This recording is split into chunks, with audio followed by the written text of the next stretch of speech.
Hi there. അപ്പോൾ നമ്മൾ ഇന്ന് ഡിസ്കസ് ചെയ്യാൻ പോകുന്ന ഒരു ടോപ്പിക്കാണ് പ്രഗ്നൻസിയിൽ എങ്ങനെ കിടക്കണം.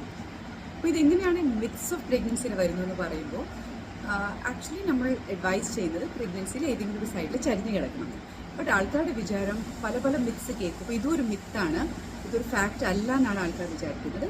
അപ്പോൾ അതാണ് നമ്മൾ ഇന്ന് മേജറായിട്ട് പറയാൻ ഉദ്ദേശിക്കുന്നത്. ഇതൊരു മിത്തല്ല, ഇത് ഒരു ഫാക്റ്റ് തന്നെയാണ്. പ്രഗ്നൻസിയിൽ ചരിഞ്ഞ് കിടക്കുന്നതാണ് നല്ലത്. ബട്ട് ഇത് കേൾക്കുമ്പോൾ ചില ആൾക്കാരുടെ വിചാരം പ്രഗ്നൻ്റ് ആയ ഉടനെ ഫസ്റ്റ് ട്രൈമസ്റ്ററിൽ തന്നെ വന്ന് ചോദിക്കാറുണ്ട്, ഡോക്ടർ എങ്ങനെ കിടക്കണം. അപ്പോൾ ഫസ്റ്റ് 3 months നിങ്ങൾക്ക് എങ്ങനെ വേണമെങ്കിലും കിടക്കാം. ബിക്കോസ് പ്രഗ്നൻസി ആ സമയത്ത് ഒരു യൂട്രസ് ഒരു പെൽവിക് ഓർഗനാണ്. അപ്പോൾ നിങ്ങളുടെ കിടത്തം കൊണ്ട് ബേബിന് ഒരു രീതിയിൽ ഒരു എഫക്റ്റ് ചെയ്യില്ല.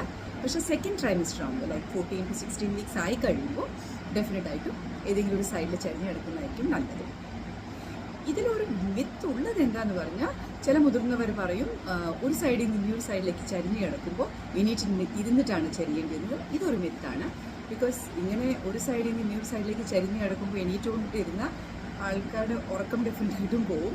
അപ്പോൾ അതിൻ്റെ ആവശ്യമില്ല. ഇത് ഇങ്ങനെ ചരിയുന്നതുകൊണ്ട് പൊക്കിൾ കൂടി ചുറ്റും എന്നുള്ളതൊക്കെ ഒരു മിത്താണ്.